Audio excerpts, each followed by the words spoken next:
மன்னிக்க வேண்டும் முகநூல் உறவுகளே.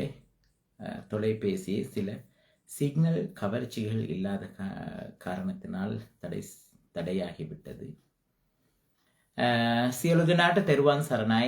ලංකාවේ ගොඩාක් සිංහල භාෂාවෙන් දේශනා කරනවා. ඉතින් දෙමළ භාෂාවෙන් කවුරුත් නැති නිසා මම දෙමළ භාஷாවෙන් கதா කරනවා. அன்பார்ந்த முகநூல் நண்பர்களே, இலங்கையிலே வாழுகின்ற உலகெங்கும் வாழுகின்ற அன்பார்ந்த உறவுகளே, ராகுல தெரு இல்லாத காலத்தில் ஒரு நாள் இந்த இலங்கையும் உலகமும் யோசிக்கும், அவரோடு நாங்கள் பயணிக்கவில்லையே என்று. அது ஒரு பக்கம். மன்னிக்க வேண்டும், தொலைபேசி சில தொழில்நுட்பம் காரணத்தினால் துண்டிக்கப்பட்டது. மீண்டும் உங்களை தொடர்பு கொள்கின்றேன். அதிகம் பேச வேண்டும், இருந்தாலும் சில விஷயங்கள் பேசலாம், சில விஷயங்கள் பேச முடியாது. என்னுடைய பாதுகாப்பையும் நான் கருத வேண்டும். நானும் கொஞ்ச நாள் வாழ ஆசைப்படுகின்றேன். நானும் பல நாடுகளுக்கு போனவனாக இலங்கை திருநாடை பற்றி யோசிக்கும் போது ஒரு பக்கம் கவலை, ஒரு பக்கம் சந்தோஷம். அதிகம் சந்தோஷம் அல்ல, அதிகம் கவலை தான் இருக்கின்றது. காரணம் என்னவென்றால், கொஞ்சம் டயர்ட், கொஞ்சம் உடம்புக்கு சரியில்லை. இருந்தாலும் உங்களோட பேச வேண்டும் என்று நினைத்தேன். நீண்ட நாளைக்கு பிறகு முகநூலாக வந்தேன். எவ்வளவுதான் சமூக சேவை செய்தாலும், எவ்வளவுதான் நல்லிணக்கத்திற்காக பயணத்தை தொடர்ந்தாலும், அன்பார்ந்த முகநூல் உறவுகளே, இலங்கையிலே வாழுகின்ற உலகெங்கும் வாழும் உறவுகளே, எமக்காக ஒருபோதும் சிலை வைக்க மாட்டார்கள் என்று எங்களுக்கு தெரியும். சிலை வைக்க வேண்டிய அவசியமும் கிடையாது. அதை எதிர்பார்த்து நாங்கள் சமூக சேவை செய்யவில்லை. நாளை காலை உயிரோடு இருப்போமா என்று தெரியாது. இன்று இரவு இந்த நேரம் இதுதான் உண்மை. இவ்வளவுதான் என்னுடைய கருத்து. கௌதம் புத்த பகவான் சொன்னது. உலகத்திலே அதிகமாக அனுபவம் பெற்ற இலங்கை தாயகத்தை பற்றி பேசுகின்றேன்.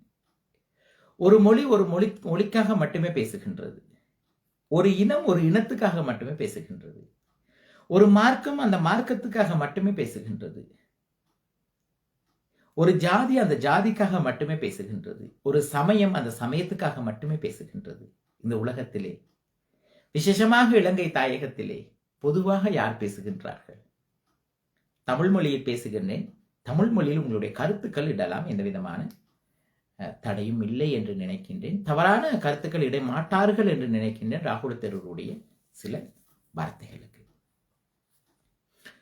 ஒரு மொழி ஒரு மொழிக்காக மட்டுமே பேசுகின்றது. அது அசாதாரணம் என்று நான் நினைக்கின்றேன். மற்றவர்களுக்கு எப்படி என்று எனக்கு தெரியாது. ஒரு மார்க்கம் அந்த மார்க்கத்திற்காக மட்டுமே பேசுகின்றது. ஒரு மதம் அந்த மதத்திற்காக மட்டுமே பேசுகின்றது. ஒரு ஜாதி அந்த ஜாதிக்காக மட்டுமே பேசுகின்றது. ஒரு மொழி அந்த மொழிக்காக மட்டுமே பேசுகின்றது. இது சாதாரணம் அல்ல, இது அசாதாரணம். இந்த உலகத்திலே பிறந்த மனிதர்கள் நியாயமாக, தர்மமாக பேச வேண்டும்.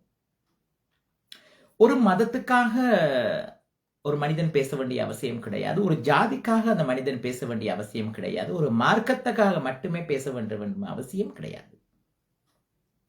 தலைமுடி நரைக்கும், தோல் சுருங்கும், இந்த அசடு உடம்புக்கு நோய் வரும், இறுதி இந்த உடம்பு இந்த பூமிக்கு உரமாகும், ஆத்மா எங்கே போக வேண்டும் அதை நீங்கள் தீர்மானம் செய்ய வேண்டும்.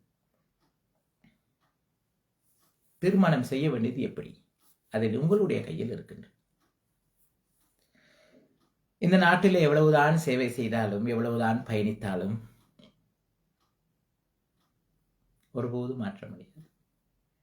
என்னிடம் ஒருவர் கேட்கின்றார், இன்னக்கும் பல மெசேஜ்கள், சமூக சேவை அதிகமாக செய்கின்றீர்களே, எத்தனை கோடி கிடைத்தது? எவ்வளவு சொத்து இருக்கின்றது? இருப்பதற்கு இடமில்லாமல் இருக்கின்றேன்.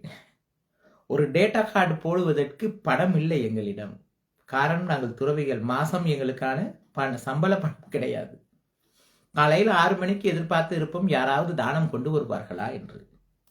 பகல் 12 மணிக்கு காத்திருக்க வேண்டும், யாராவது தானம் கொண்டு வருவார்களா என்று. இரவைக்கு உணவு கிடையாது. அன்பான முகநூல் நண்பர்களே, துறவரம் சென்று நாங்கள் எடுத்த முயற்சி போதாதா? இதுவே அதிகம் என்று நினைக்கின்றேன்.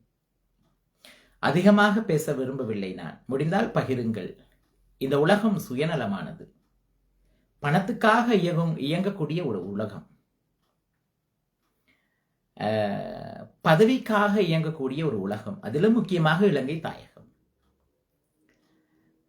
உயர்ந்தவன் தாழ்ந்தவன் என்றதற்காக இயங்கக்கூடிய ஒரு உலகம். இல்லை என்று சொல்லாதீர்கள், இது எல்லா மனிதர்களுடைய மனதிலும் இருக்கின்றது. காரணம், நான் இந்த நாட்டிலே தமிழ், சிங்களம், பௌத்தம், இந்து, கிறிஸ்தவம், கத்தோலிக்கம் என்ற எல்லா மக்களோடும் பயணித்த ஒரு தேரராக, அதிலிருந்து கிடைத்த ஒரு அனுபவத்தின் ஊடாக நான் உங்களோடு பேசிக் கொண்டிருக்கின்றேன். பணம் பணத்தோடு சேருகின்றது, குணம் குணத்தோடு சேருகின்றது, பதவி பதவியோடு சேருகின்றது, ஜாதி ஜாதியோடு சேருகின்றது, மார்க்கம் மார்க்கத்தோடு சேருகின்றது, மொழி மொழியோடு சேருகின்றது, இனம் இனத்தோடு சேருகின்றது, வரவேற்பு வரவேற்போடு சேருகின்றது. அதை தாண்டி இலங்கையிலே நான் அடுத்த கட்டத்திற்கு போக வேண்டுமா இல்லையா என்று நான் யோசிக்கக்கூடிய காலகட்டத்தில் நான் இருக்கின்றேன். எதிர்காலத்தில் இலங்கையில் நான் இருப்பனா என்று யோசிக்கக்கூடிய காலகட்டத்தில் நான் இருக்கின்றேன். இதுதான் உண்மை. அன்பார்ந்த உறவுகளே, எல்லாத்தையும் விட என்னுடைய துறவரம் வாழ்க்கை சிறப்பாக கொண்டு செல்ல வேண்டும். இறுதி என்னுடைய ஆத்மா விமோச்சனம் அடைவதற்காக, நிவன் அடைவதற்காக. என் ஆத்மா சொர்க்கத்துக்கு போக தேவையில்லை, விமோச்சனம் அடைய தேவையில்லை, என்னுடைய ஆத்மா மோட்சத்தை அடையும் தேவையில்லை. என்னுடைய ஆத்மா விமோச்சனம் அடைய வேண்டும் என்று நான் ஒருபோதும் நினைக்கவில்லை. என்னுடைய ஆன்மா பௌத்த தர்மத்தின் படி நிவன் அடைய வேண்டும். அப்படி என்றால் மீண்டும் என்னுடைய ஆத்மா மறுபிறவி எடுக்கக்கூடாது, மறு உலகத்தில் எங்கேயும் பிறக்கக்கூடாது, அமைதி அடைய வேண்டும் என்னுடைய ஆத்மா. அதுக்காக மட்டுமே நான் பயணிக்கின்றேன். இதற்காக தான் ஒரு தேரராக இந்த நாட்டிலே ஜாதி பார்க்காமல், மதம் பார்க்காமல், மொழி பார்க்காமல், இனம் பார்க்காமல், உயர்ந்தவன் தாழ்ந்தவன் என்று பார்க்காமல், ஏழை பணக்காரன் என்று பார்க்காமல், பட்டதாரி அறிவாளி என்று பார்க்காமல், மதம் கடந்து மனிதனாக மனிதர்களோடு பயணித்தேன். இது குற்றமா? குற்றம் என்று நீங்கள் நினைத்தால் நீங்கள் அறிவாளி அல்ல. கவலையாக இருக்கின்றது. மனிதனாக பிறந்தல் மொழி மொழிக்காக மட்டுமே பேசுகின்றது, அசாதாரணமாக இருக்கின்றது. ஜாதி ஜாதிக்காக பேசுகின்றது, மார்க்கம் மார்க்கத்திற்காக பேசுகின்றது, அசாதாரணமாக இருக்கின்றது. இனம் இனத்திற்காக பேசுகின்றது. முஸ்லிம்கள் முஸ்லிம்களுக்காக மட்டும் பேச வேண்டுமா? பௌத்தர்கள் பௌத்தர்களுக்காக மட்டும் பேச வேண்டுமா? கிறிஸ்தவர்கள் கிறிஸ்தவர்களுக்காக மட்டும் பேச வேண்டுமா? இந்துக்கள் இந்துக்களுக்காக மட்டும் பேச வேண்டுமா? அசாதாரணம் அல்லவா? நம்பிக்கை துரோகம் அல்லவா இது? நாம் எல்லாம் மனிதர்கள் அல்லவா? எல்லாருக்கும் வரக்கூடிய பசி ஒன்றுதானே. நான் எல்லா காணொளிகளிலும் பேசிக் கொண்டிருக்கின்றேன். எல்லாருக்கும் வரக்கூடிய பசி ஒன்றுதானே. எல்லாருக்கும் வரக்கூடிய பசி ஒன்றுதானே. அன்பார்ந்த முகநூல் உறவுகளே, உங்களுக்கெல்லாம் தெரியும், ராகுல தேரர் இலங்கை பூராக பயணிக்கின்றார். தமிழ், சிங்களம், ஆங்கிலம் 3 மொழிகளில் பேசுகின்றார். பல நாடுகளுக்கு போகின்றார். அழகாக இருக்கின்றார். அவருக்கு என்ன என்று நினைக்கக்கூடிய ஒரு சமூகம் இருக்கின்றது. ஆனால் இதுக்கு இடையிலே நான் எவ்வளவு கஷ்டத்தை அனுபவிக்கின்றேன், எவ்வளவு இன்னல்களை அனுபவிக்கின்றேன், எவ்வளவு கேட்கக்கூடிய கேள்விகளுக்கு நான் பதில் கொடுத்து கொண்டிருக்கின்றேன் என்று எனக்கு மட்டும்தான் தெரியும். அதை மற்றவர்களிடம் சொல்லி அதற்கான எந்த தீர்வும் கிடைக்க போறது கிடையாது. சொன்னால் கேட்பார்கள், எத்தனை கோடி சம்பாதித்தீர்கள் என்று. என்ன செய்வது? அப்படியான இலங்கை எப்படி இருக்கின்றது? සියලු දෙනාට තෙරුවන් සරණයි. ගොඩාක් අය සිංහල භාෂාවෙන් දේශනා කරනවා. ඉතින් මම විශේෂයෙන් ගොඩාක් වෙලාවට තමිළ භාෂාවෙන් දේශනා කරනවා. ඔබ කැමති නම් ඔබ ෂෙයා කරන්න, තවත් කෙනෙකුට අහන්න. මේ ලංකාව තුළ ලෝකේ දෙමළ භාෂාවෙන් බුදුන්ගේ ධර්මයේ ශ්‍රවණය කරන, ආගමටත් එහාගේ මනුෂ්‍යත්වයේ පිළිබඳව කතා බහ කරන්න. ඒක තමයි ගොඩක්ම අවශ්‍ය.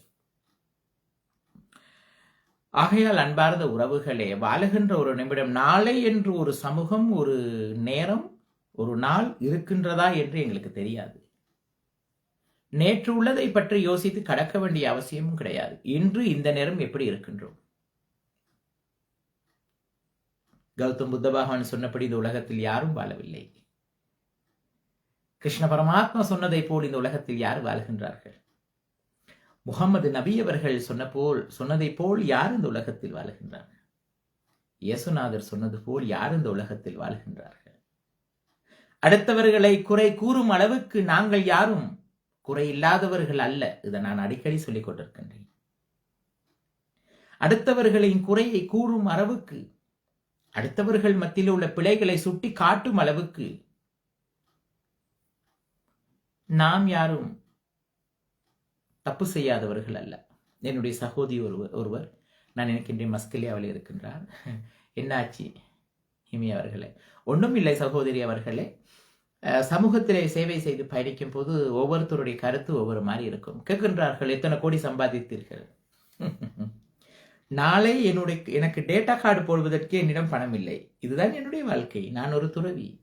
யாரும் சம்பளம் கொடுக்கவில்லை, யாரிடமும் நான் காசு கேட்கவில்லை. யாராவது எனக்கு எத்தனை கோடி கொடுத்தார்கள் என்று இதில் எழுதிவிடலாம், ஒரு பிரச்சனையும் இல்லை. நான் பகிரங்கமாக பேசுகின்றேன். கொஞ்ச நாட்களாகவே கேட்டுக்கொண்டிருக்கின்றார்கள். அதிலும் அன்பார்ந்த நண்பர்களே, இதை நான் சொல்லுகின்றேன் என்று யோசிக்காதீர்கள். சில முஸ்லிம்கள் எனக்கு மெசேஜ் போட்டிருக்கிறார்கள், எத்தனை கோடி வாங்கினீர்கள் கிழக்கு மாகாணம் போய்? எதற்காக உங்களுடைய பயணம் வடகிழக்குக்கு போய் கொண்டிருக்கின்றீர்கள்? ஏன் போகக்கூடாதா? என்னுடைய நாடு, நான் போகின்றேன், எனக்கு மொழி தெரியும், எல்லாரோடையும் பேசுகின்றேன், பகிர்கின்றேன். ஆனால் விரும்பி யாரும் எங்களை அதிகமாக கூப்பிடவில்லை. எந்த இந்து ஆலயத்திற்கும் எங்களை கூப்பிடவில்லை. எந்த இஸ்லாமிய பள்ளிவாசலுக்கும் நீங்கள் வாங்கள் என்று எங்களை கூப்பிட்டு ஆயிரக்கணக்கான மக்களுக்கு போதனைகளை செய்யுங்கள் என்று சொல்லவில்லை. எந்த கிறிஸ்தவ சர்ச்சுக்கும் எங்களை கூப்பிடவில்லை. ஆனால் கிழக்கு மாகாணத்திலே சில பள்ளிவாசல்களிலே, சில மதரசா பாடசாலைகளில் எங்களை அழைத்து அந்த மாணவர்களுக்கான கலந்துரையாடல்கள் செய்திருக்கின்றோம். அதற்கு காத்தாங்குடியை சேர்ந்த எங்களுடைய நலிம் நானா அவர்களும், நிந்தவூரை சேர்ந்த எங்களுடைய சிம்லி மௌலிவி அவர்களும் உதவி செய்தார்களே ஒழிய வேற யாரும் இந்த நாட்டிலே எதையும் செய்தது கிடையாது. அதுவும் ஏன் தெரியுமா? என்னிடம் ஃப்ராடோ கிடையாது, என்னுடைய பிரஜரோ கிடையாது, எனக்கென்று சொந்த வீடு, சொந்த விகாரை கிடையாது, என்னுடைய பேங்க் பேலன்ஸ் 1 கோடி ரூபாய் 2 கோடி ரூபாய் பணம் கிடையாது, என்னை சுற்றி அரசியல்வாதிகள் கிடையாது. நான் சாதாரண மனிதன். கௌதம் புத்த பகவான் அரண்மனையை விட்டு நாளை சாப்பிடுவதற்கு கையிலே உணவில்லாமல் பயணித்தவர்கள். இயேசுநாதரும் அப்படிதான். முகமது நபி அவர்கள் நாளைக்கு வாழ்வதற்கு எந்த விதமான பொருளையோ பணத்தையோ வைத்துக் கொள்ளவில்லை. இன்று இப்பொழுது வாழ்ந்தால் போதும் என்று யோசித்தவர். கிருஷ்ண பரமாத்மாவும் அப்படிதான். 16 வருடங்கள் அவர் வனவாசம் காட்டுக்கு சென்றவர். எதையும் அவர் கட்டிப்பிடித்துக் கொண்டு இருக்கவில்லை. இதுதான் உண்மை. இந்த உலகத்தில் எந்த மார்க்கத்தை நான் தவறு சொல்ல மாட்டேன். சொன்னால் நான் அறிவாளியும் இல்ல, அறிந்தவனும் அல்ல. மனிதர்களை தவறு சொல்லலாம். மொழி மொழிக்காக பேசுகின்றது, இனம் இனத்திற்காக பேசுகின்றது, சமயம் சமயத்திற்காக பேசுகின்றது, மார்க்கம் மார்க்கத்திற்காக பேசுகின்றது. இங்கே என்னிடம் கேட்பார்கள், தமிழ் மொழியில் நீ இந்த நாட்டிலே உலகத்திலே செய்த நிகழ்ச்சிகளுக்கு உனக்கு என்ன கொடுத்தார்கள்? எங்கே வரவேற்பு கொடுத்தார்கள்?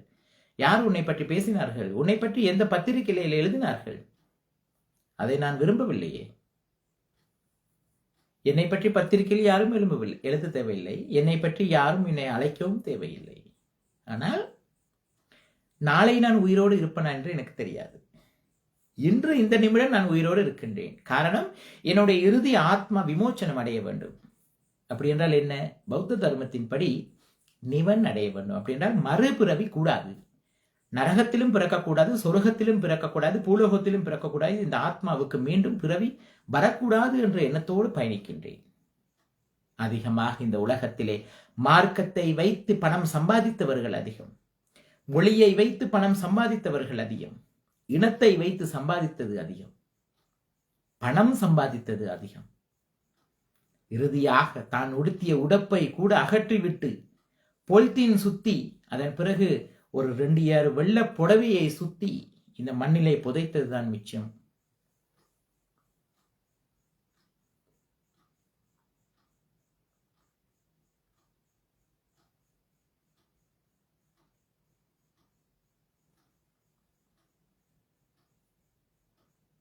நிச்சயமாக அன்பு நண்பரே, நீங்கள் எப்போதும் எங்களோடு பயணிப்பவர்கள். சாமி, இவ்வாறான கேள்விகளுக்கு உமக்கு பதில் என்று நான் நினைக்கின்றேன். இவ்வாறான கேள்விகளுக்கு கேட்பதற்கு நீங்கள் செய்யும் சேவை நீங்கள் நிறுத்த போவதும் இல்லை. யார் என்ன சொன்னாலும் அவர் மனசாட்சிக்கு தெரியும். நிச்சயமாக அன்பு நண்பரே, உங்களுக்கு தெரியும்.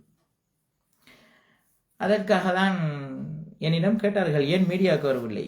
நான் இனவாதம் பேசவில்லை, நான் மீடியாவுக்கு வரவில்லை. மதவாதம் பேசவில்லை, நான் மீடியாவுக்கு வரவில்லை. இனத்துவசியம் இல்லை, நான் அதிகமாக டாலர் சம்பாதிக்கவில்லை. இனத்திற்கு எனக்கு என் தாய் இருப்பது கூட வாடகை வீட்டில்தான். அது எல்லாரும் தெரிந்து விடையும். இதுதான் உண்மை. இதுகளுக்கு நான் கேள்வி சொல்ல வேண்டிய அவசியமும் கிடையாது. இருந்தாலும் நான் யோசித்தேன், ஏதோ ஒரு இடத்தில் நாங்கள் பேச வேண்டும். புரிந்தவர்களுக்கு புரியும், புரியாதவர்களுக்கு புரியாது. ஒவ்வொரு நிமிடமும் முதலாவதாக நாங்கள் யோசிக்க வேண்டும், மனிதனாக வாழ வேண்டும், பிறருக்கு உதவி செய்து வாழ வேண்டும், உபத்திரமாக இருக்கக்கூடாது. யாரேனும் நாட்டுக்கு நல்லது செய்வார்களாக இருந்தால் அவர்களோடு பயணிக்க வேண்டும். இதுதான் தேவை, மனிதநேயம் தேவை. அவர் எந்த மொழி, எந்த ஜாதி, எந்த இனம், உயர்ந்தவனா தாழ்ந்தவனா தேவையில்லை. ஆனால் அதை தான் நீங்கள் பிடித்துக் கொண்டிருக்கிறீர்கள். அது இந்த நாட்டிலே வாழுகின்ற பௌத்தர்களாக இருக்கலாம், இந்துக்களாக இருக்கலாம், கிறிஸ்தவர்களாக இருக்கலாம், முஸ்லிம்களாக இருக்கலாம். இந்த மதத்தை வைத்து புலப்பு நடத்தாதீர்கள்.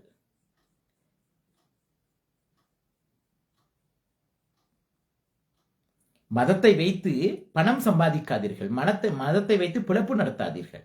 மதத்தை வைத்துக் கொண்டு மற்ற மார்க்கங்களுக்கு சேர் பூசாதீர்கள். இதை விட அதிகமாக நான் சிங்கள மொழியில் போட்டிருக்கின்றேன். இல்லண்டா இதுக்கு எழுதுவார்கள் அன்பு நண்பர்களே, இதை போல் சிங்களவர்கள் மத்தியிலே பேசி, சிங்கள பேரினவாதத்தில் மத்தியில் பேசு என்று சொல்வார்கள். சிங்களவர்கள் மத்தியிலே இதை விட நான் அதிகமாக பேசியிருக்கின்றேன். அதற்கு எந்த கருத்தும் இல்லை. மனிதனை மனிதனாக மதியுங்கள். ஒரு மனிதனால் என்ன சேவை நடக்கின்றது என்று பாருங்கள். நான் யார் என்று பார்க்கதை விட என்னால் இந்த நாட்டுக்கு, உலகத்திற்கு என்ன நடந்தது என்று யோசித்து பாருங்கள். சும்மாவா போன் இருக்குது என்று சொல்லி தேவையில்லாத கமெண்ட்ஸ்களை எழுதி இந்த நாட்டையும் இந்த நாட்டின் மக்களையும் குழப்பாதீர்கள். உலக நாடுகளை எடுத்து பார்க்கும்போது இனவாதம் அதிகம் இலங்கை தாயகத்திலே, மதவாதம் அதிகம் இலங்கை தாயகத்திலே. நான் பெரியவனா, நீ பெரியவனா, இந்த நாடு எனக்கா உனக்கா, அசடு, நாளை காலையில் நீ உயிரோடு இருப்பையா என்று தெரியாது. இதை சிங்களத்தில் அதிகமாக பேசியிருக்கின்றேன். ஒவ்வொரு விகாரைகளிலும் இதுக்கு எழுதாதீர்கள், சிங்களவர்களுக்கு போய் பேசுங்கன்னு எழுதாதீர்கள். காரணம், ஒவ்வொரு விகாரைகளிலும் சிங்கள மொழியிலே நான் ஆயிரக்கணக்கான மக்கள் மத்தியிலே இதெல்லாம் நான் பேசிவிட்டேன். தமிழ் மக்கள் மத்தியிலே பேசுவதற்கான எங்களுக்கு நேரங்கள் கிடையாது. காரணம், எந்த ஒரு ஆலயத்திற்கும், ஒரு பள்ளிவாசலுக்கும், ஒரு சர்ச்சுக்கும் எங்களை பிரதானமாக ஆயிரக்கணக்கான மக்களுக்கு நல்ல கருத்துக்களை போதுங்கள் என்று எங்களை அழைப்புதல் கொடுத்தது கிடையாது. இதை பகிரங்கமாக நான் சொல்லுகின்றேன். நாடு எங்கே போக போகின்றதோ தெரியாது, சமூகம் எங்கே போக போகின்றதோ தெரியாது. முன்னோர்கள் எமக்கு இந்த நாட்டிலே பிரச்சனைகளை அதிகமாக சேர்த்தார்கள். நாளை நாமும் இந்த நாட்டிலே நாளை பிறக்க இருக்கும் குழந்தைக்கு அதிகமாக பிரச்சனையை மட்டும் சேர்த்து வைத்திருக்கின்றோம் என்பது மட்டும் எனக்கு தெரிகின்றது. ஆனால் என்னுடைய சேவை ஒருபோதும் நிறுத்த போறதும் கிடையாது. என்னுடைய சேவையை விரும்பியவர்கள் இந்த நாட்டிலே, உலகத்தில் அதிகமாக இருக்கின்றனர். இலங்கையில வாழ்கின்ற மக்கள், உலகெங்கும் வாழ்கின்ற மக்கள் அதிகமாக இருக்கின்றார்கள். நாளை காலை நான் உயிரிழந்தாலும் எனக்கு எந்த விதமான பிரச்சனையும் கிடையாது, சந்தோஷமாக போவேன். ஆனால் ஒரு கவலை என்ன, ஒரு மார்க்கத்திலே உள்ள விஷயத்தை மட்டும் பேசுகின்றது. அந்த மார்க்கம் தவறு செய்தாலும் சரி, பிழை செய்தாலும் சரி, அதற்காக பேசுகின்றது. இஸ்லாம் இஸ்லாத்துக்காக மட்டும் பேசுகின்றது, பௌத்தம் பௌத்தத்திற்காக மட்டும் பேசுகின்றது, கிறிஸ்தவம் கிறிஸ்தவத்திற்காக மட்டும் பேசுகின்றது, ஹிந்து ஹிந்துக்காக மட்டும் பேசுகின்றது. இது நியாயமா? இல்லையே.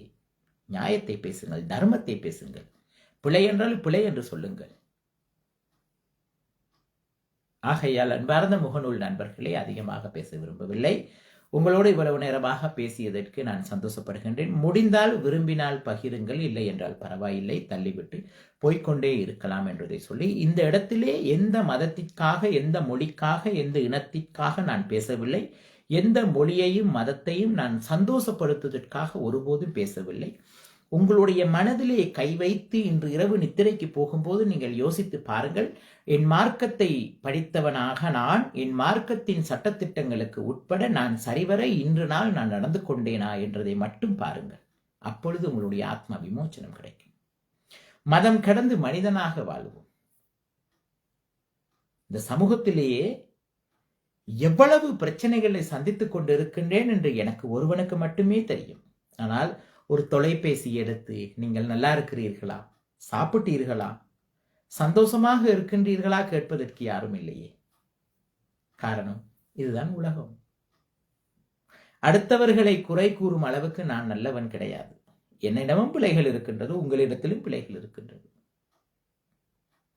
நட்பு கிடைப்பது அரிது, அதை வாழ்க்கையில் பாதுகாப்பது பெரிது. எனக்கு சரியான ஒரு நட்பு இன்று வரை நான் கிடைக்கவில்லை என்று நினைத்து ஏங்குகின்றேன். நான் எல்லாருக்கும் சரியாக ஒரு நல்ல நண்பனாக நட்பாக இருந்திருக்கின்றேன். ஆனால் எனக்கு கிடைத்த நட்பும் சரிவரை கிடைக்கவில்லை எனக்கு. அதுவும் ஒரு பக்கம் கவலையாக இருக்கின்றது. என்ன செய்வது? வாழ்க்கையில் ஆசைகள் அதிகரிக்கும் போது கவலைகளும் துக்கங்களும் அதிகரித்துக் கொண்டே இருக்கும். எப்படி? மனிதன் மனதிலே ஆசைகள் அதிகரிக்கும் போது கவலைகளும் துக்கங்களும் அதிகரித்துக் கொண்டே இருக்கும். ஆசைகளை கட்டுப்படுத்தி பயணிக்க வேண்டும். ஆசைகளை கட்டுப்படுத்தி பயணிக்க வேண்டும். இதுதான் உண்மை. ஆகையால் அன்பார்ந்த முகநூல் உறவுகளே, மனிதனாக மட்டும் வாழுங்கள், மதம் கடந்து வாழுங்கள், பெற்றுக்கொண்ட மார்க்கம் என்ன சொன்னதோ அதன்படி வாழுங்கள், மனசாட்சிக்கு உண்மையாக வாழுங்கள், பொய்யாக வாழாதீர்கள், மனிதனாக வாழுங்கள், மதவாதியாக மாறாதீர்கள் கூறி மீண்டும் ஒரு நாள் உயிரோடு இருந்தால் உங்களுடன் ஒரு நாள் தொடர்பு கொள்ளுவோம். நன்றி கூறி விடைபெறுகின்றேன். வணக்கம்.